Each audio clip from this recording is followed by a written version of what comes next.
নবী সাল্লাল্লাহু আলাইহি ওয়াসাল্লাম একদিন এভাবে লেকচার দিচ্ছেন, মানে খুতবা দিচ্ছেন। একজন দাঁড়িয়ে বলছেন, সাহাবী, যে কবে কিয়ামত হবে ইয়া রাসূলুল্লাহ? তিনি বলছেন যে যখন দেখবা যে অনুপযুক্ত ব্যক্তির হাতে দায়িত্ব অর্পণ করা হয়েছে, তখন ফান্তাযিরুস সাআ, কিয়ামতের অপেক্ষা করতে থাকো।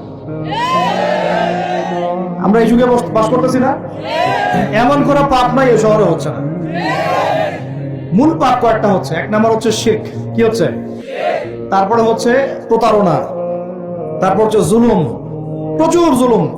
মানে দুর্বল পাইলেই জুলুম করতে চাচ্ছি আমি।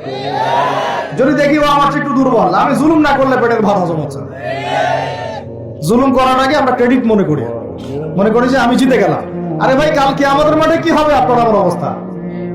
কালকে আমাদের মাঠে কি হবে অবস্থা? নবী সাল্লাল্লাহু আলাইহি ওয়াসাল্লামের কথা কি মিথ্যা?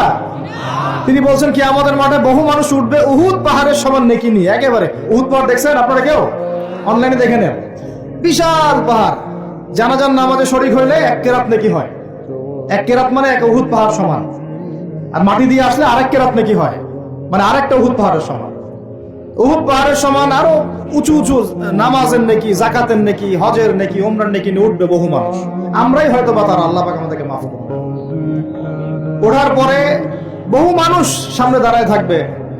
কাউকে গালি দিছে, কাউকে অন্যায়ভাবে মারছে, কাউকে রিমান্ডে নিয়ে একেবারে পেদানি দিছে, নির্দোষ ছিল। কারো নামে মিথ্যা মামলা দিছে, কারো নামে অপবাদ ছড়াইছে। বেচারা ভালো ছিল, সৎ ছিল, অপবাদ ছড়াই দিছে। কারো নামে ধরেন যে কারো গীবত করছে, কারো টাকা নিয়ে টাকা দেয় নাই, হ্যাঁ, কারো জমি আত্মসাৎ করে খাইছে, ভূমিদস্যু ছিল। মানে মানুষের সাথে জড়িত পাপ ছিল। কি ছিল? অন্যের সাথে জড়িত, মানে অন্যের হক নষ্ট করছে অন্যের। এখন আল্লাহ পাক বলবেন যে তোমার এই ঋণ এখন শোধ করো।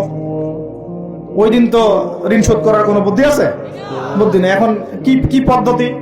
ফেরেশতাদেরকে বলা হবে এই ব্যক্তির আমলনামায় যে নেকিগুলো আছে, নামাজের নেকি, রোজার নেকি, হজের নেকি, যাকাতের নেকি, এইগুলা দিয়ে ওদের আমলনামা ভর্তি করো, যারা পাওনাদার দাঁড়ায় আছে। ভর্তি করতে করতে করতে করতে এক সময় দেখা যাবে এই ব্যক্তির আমলনামা ফাঁকা হয়ে যাবে। তখন কি হবে? ফেরেশতাদেরকে বলা হবে ওই যে যারা ভুক্তভোগী, ওদের আমলনামা থেকে গোনাহ নিয়ে এই ব্যক্তির আমলনামায় ঢাল। এরপরে ওই ব্যক্তিগুলো দেখা যাবে জান্নাতে চলে গেছে। মাজলুম ছিল পৃথিবীতে, ওই দিন সফল হয়ে গেছে, জান্নাতে চলে গেছে। এবারটা দুনিয়া জালেম ছিল, এই জাহান্নামে চলে গেছে। নাউজুবিল্লাহ।